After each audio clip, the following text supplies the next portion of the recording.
terminado el juego con Suecia, lo vi como 20 veces. Desmenuzando todo, buscándole el... Después no lo volví a ver nunca más. Veo imágenes, veo fotos. Pero me queda el gusto muy desagradable en el vestuario. Todo el mundo llorando, todo el mundo triste, todo el mundo abatido anímicamente porque se nos había acabado la posibilidad, la esperanza. Y todo lo que se había construido durante 3 años se vino a pique en 90 minutos.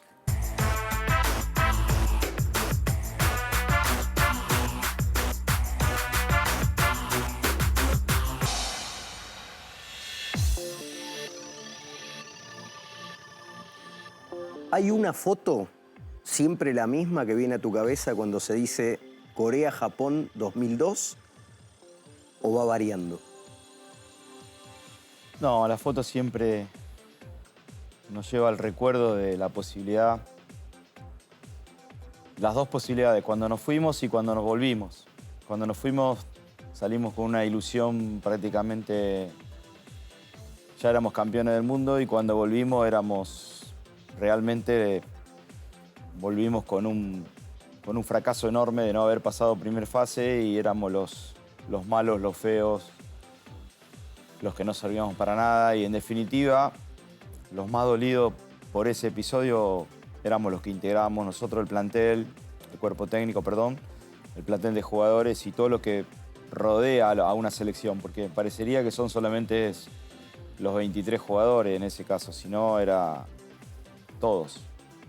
Justamente, mencionando ya a Marcelo, también me genera la curiosidad la idea de qué es ser ayudante de él. Uno tiene que estimular sus ideas, agregarle ideas nuevas, o tiene que ordenar ese drenaje de ideas constantes que es él. No, Marcelo para la opinión pública parece un tipo impenetrable, pero con nosotros en el entorno nos daba mucha participación y obviamente la decisión final era de él. En todos los cuerpos técnicos la decisión final es del técnico, pero nos hacía preguntas y nosotros dábamos nuestro punto de vista, nuestras opiniones, que a veces en el fútbol es subjetivo eso, y la realidad es que en muchos casos nos ayudaba, él se dejaba ayudar porque, bueno, los consejos quizás nuestros eran beneficiosos para el bien del equipo, para el bien del grupo, para el bien de la convivencia, porque de eso se trata también un mundial. Un mundial se trata de estar mucho tiempo juntos, prácticamente horas y horas, donde sobra el tiempo, principalmente a los jugadores. Quizás a nosotros no, porque estamos más pendientes de lo que pasa. Mirá, se lesionó este no llega, ¿cuál sería el equipo posible? Pero la realidad es que el líder siempre tiene la última palabra, pero en el caso particular de él, siendo técnico de la selección, nos escuchaba y apreciaba los comentarios que nosotros hacíamos. Sabés casi mejor que nadie que el nombre de Marcelo Bielsa maneja pocos grises en la observación externa. ¿Es ese que nos dejó afuera en el 2002 o es una remera, una bandera, una ideología, una manera de vivir la vida, de sentir el fútbol? En el medio pareciera haber poco. Yendo al juego, yendo al fútbol y al juego, tanto tiempo después, si miraras para atrás, ¿qué se hizo mal futbolísticamente en ese mundial? Sí. ¿Y qué se hizo bien, si rescatás cosas que se hayan hecho bien? Mira, como bien lo describí al personaje, es blanco-negro. La palabra no existe en él. Cuando él te delega algún tipo de trabajo, el no existe. Siempre hay que buscarle alguna alternativa y una solución al problema. No pasa solamente por el método o por la forma y el sistema de jugar, sino por tener diferentes alternativas, buscando un plan A y un plan B, porque los partidos son de diferentes matices. Ese diagnóstico al que se llegó casi públicamente, que por ahí es más del espectador que de ustedes, vos me dirás si sí o no, esto de se llegó al punto más alto meses antes y sí, después. Ese diagnóstico, si es que es cierto, ¿se vio después del Mundial o después del partido con Nigeria y sobre todo después de la derrota frente a Inglaterra? ¿Ustedes pudieron pensar, esto va a haber que remarlo mucho? No, mira, a los hechos me remito, la gente de fútbol y la gente que recuerda y que analiza y que tiene, por supuesto, crítica.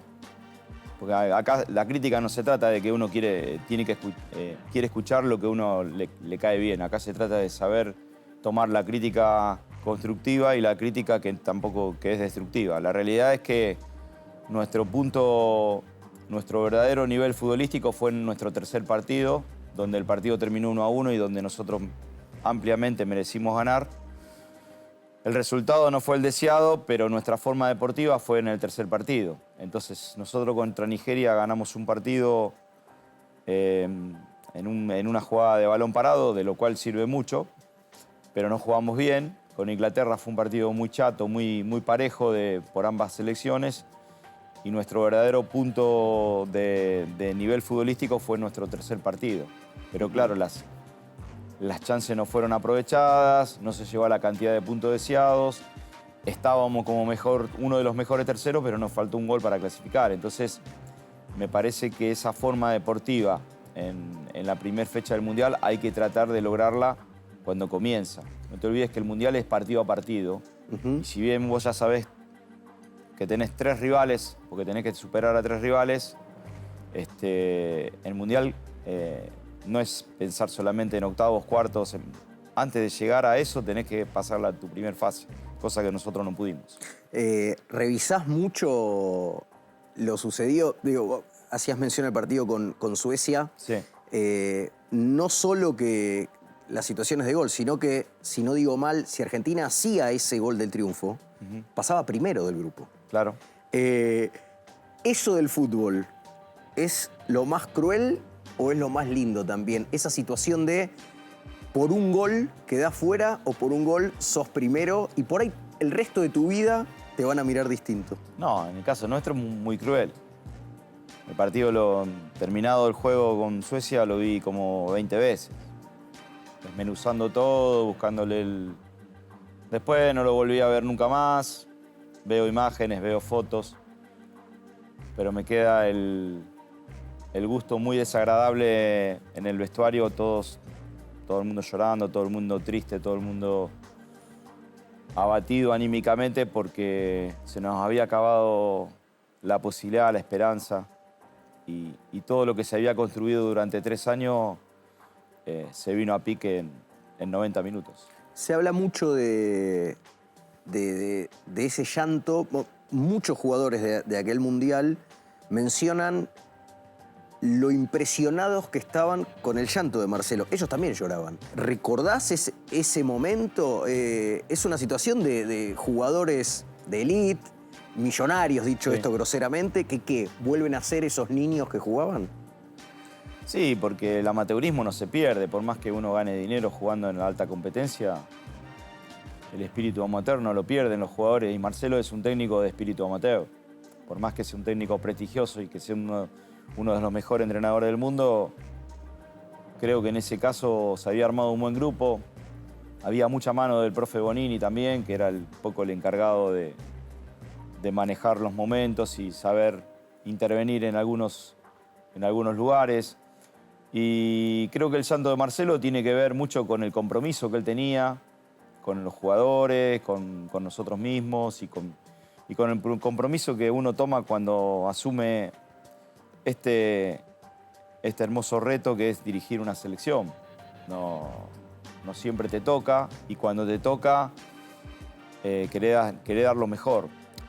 Y para finalizar, vuelvo a repetir, nosotros hicimos una eliminatoria prácticamente única.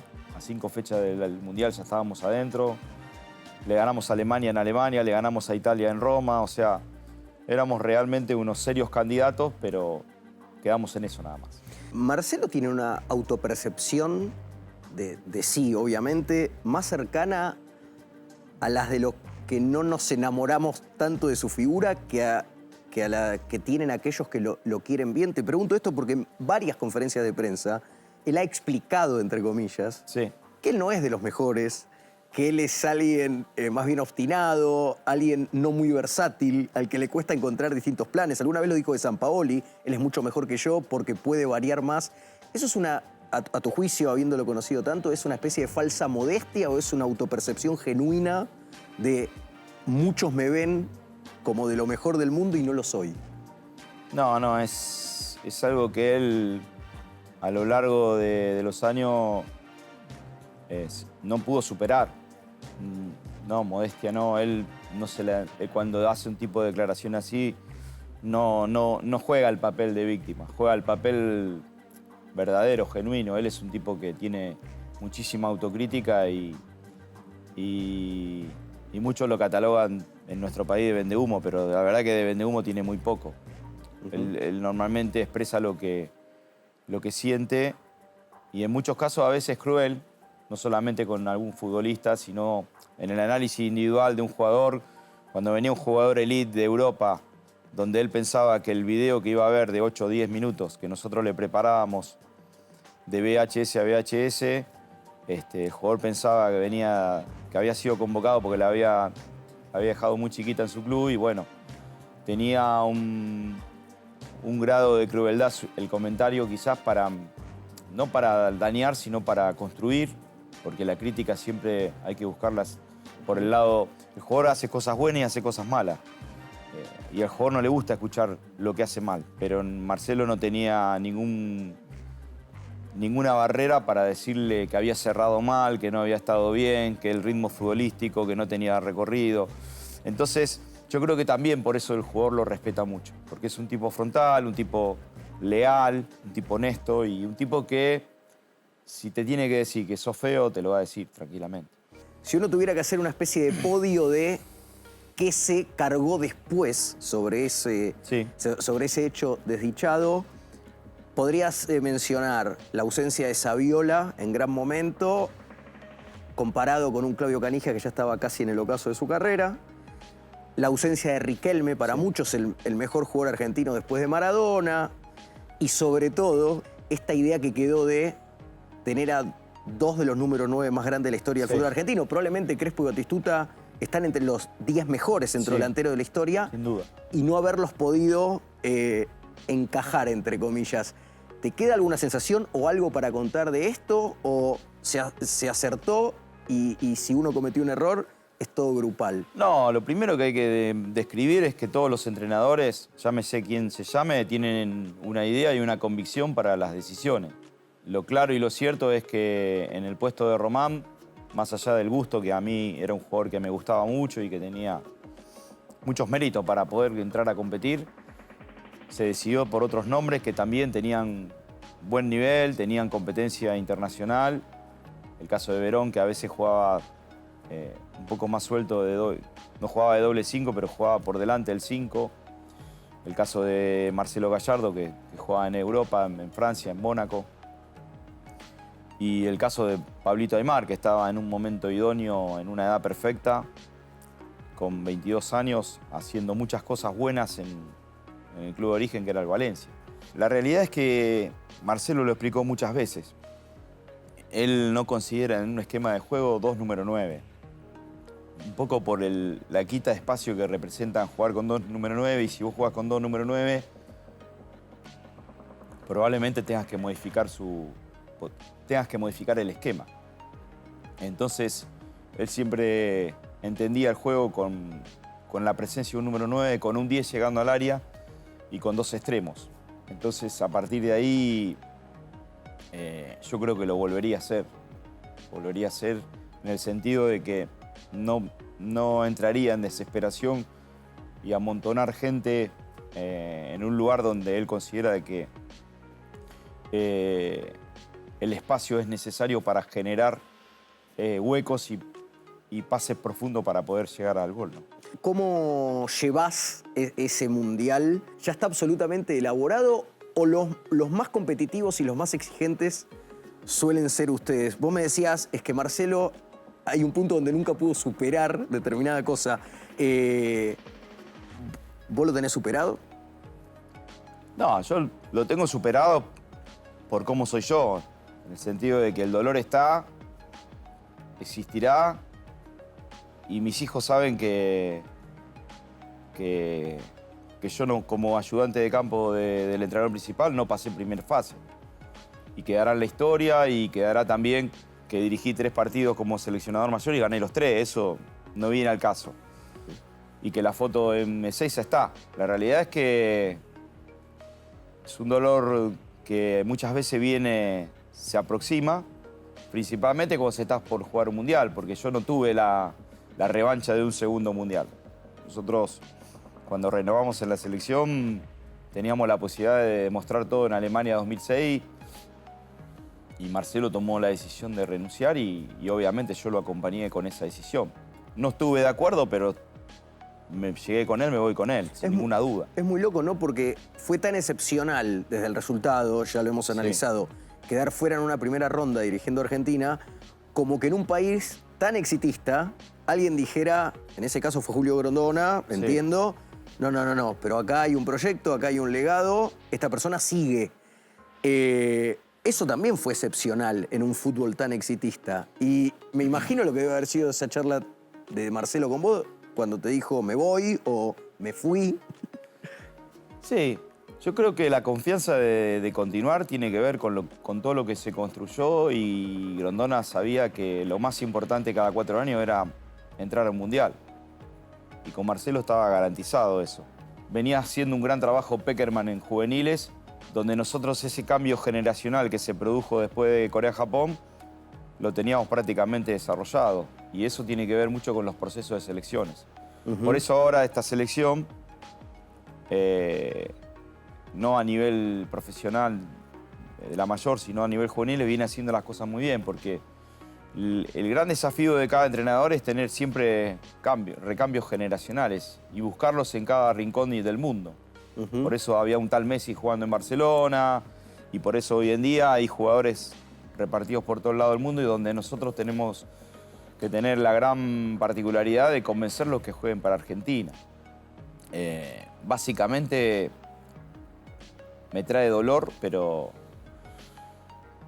trato siempre de mirar para adelante. No quiero tener ese sufrimiento que en su momento me costó mucho superarlo. Quiero pedirte un concepto, alguna palabra sobre aquel Mundial 2006 que llegó luego, porque más allá de los gustos futbolísticos, siempre quedó muy claro en qué buenas manos está la selección argentina si los proyectos los encabezan Bielsa y Pekerman, ¿no? Ese Mundial 2006, ¿cómo lo viviste ya? No sé si decirte como colega o como hincha, o dónde estabas parado ahí. No, como hincha y deseando que salga todo muy bien porque era gente que había colaborado mucho con nuestro proceso.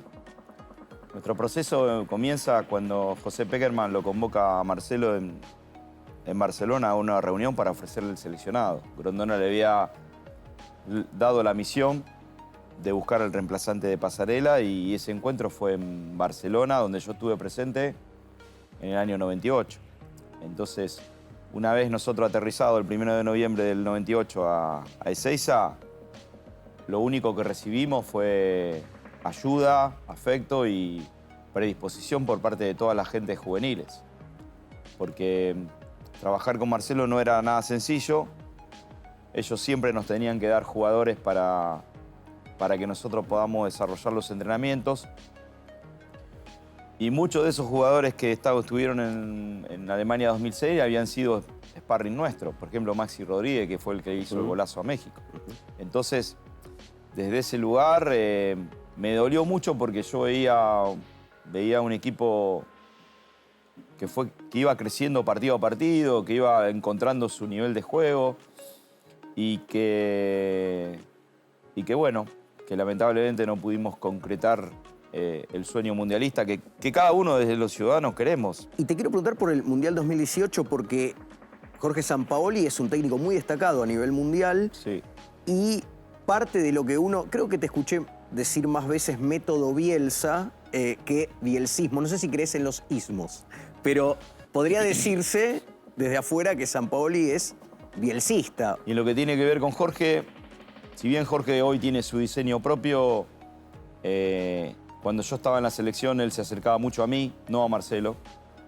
Yo creo que hoy en día hay muchos entrenadores que fueron tomando esa metodología, pero que también hay que mencionar de que no todos son iguales a él y que nadie puede ser igual a él.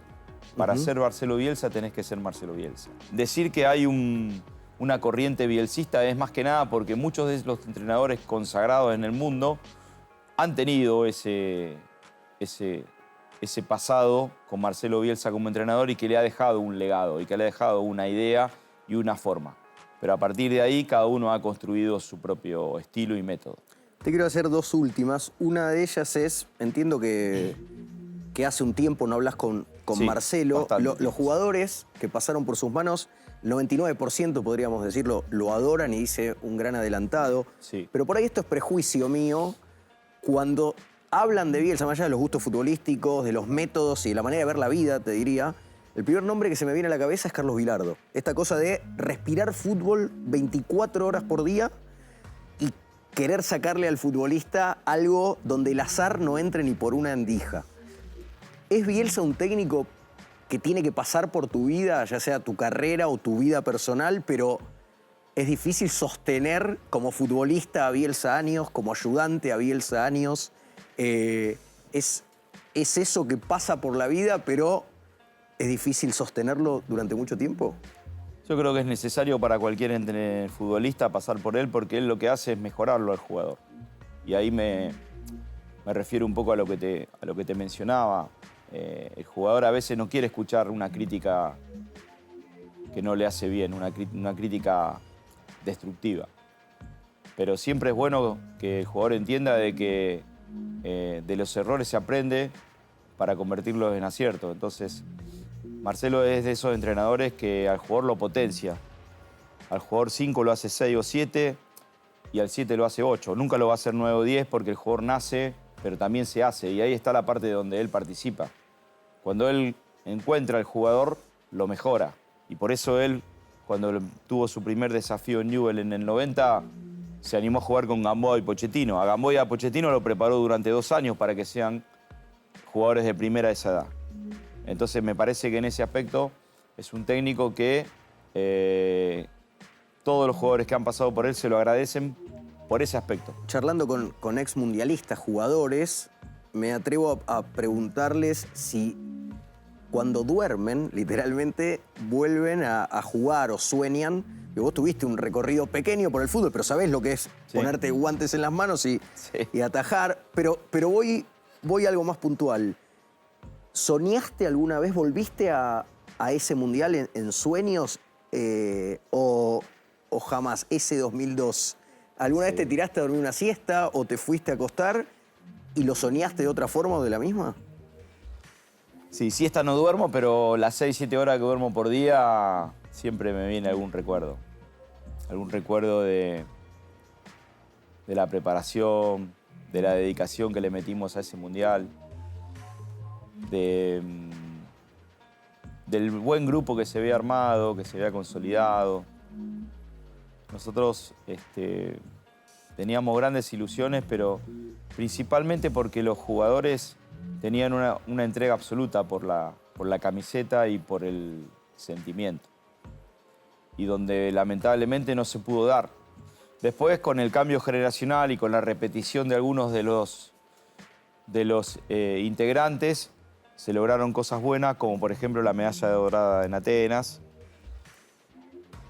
sin dejar de lado que perdimos la final con Brasil en el último minuto en la Copa América y donde el día de la despedida de Bielsa, sin que nadie lo supiera, Argentina estaba segunda a un punto de Uruguay, prácticamente clasificada al próximo Mundial. Entonces, me parece que los resultados normalmente reflejan quizás las campañas de los entrenadores y muchas veces se determinan según los porcentajes de cómo te fue, qué es lo que hiciste y muchas veces terminás encontrando trabajo por eso. Pero también hay que mirar todo el resto. Hay que mirar todo lo que se construye con anterioridad y con la consecuencia de tantos años. Y esos sueños de los cuales vos me preguntás no son todos malos. Siempre son pensando en que fui una persona elegida, fui una persona bendecida por haber pasado por esos 6 años de selección que me dieron mucho aprendizaje, mucho prestigio y además una templanza que me sirvió para lo que seguía después. Porque ponerse la camiseta de la selección, en el caso mío el buzo de la selección, no es poca cosa. Es una sensación que te convierte en un tipo sensible si las cosas no te salen bien y fuerte y con mucho más templanza si las cosas funcionan. Entonces, ser argentino es lindo y pertenecer a esa masa también es mucho más lindo, ¿no? Claudio, gracias por ser parte de la Sala Mundial. Gracias a vos.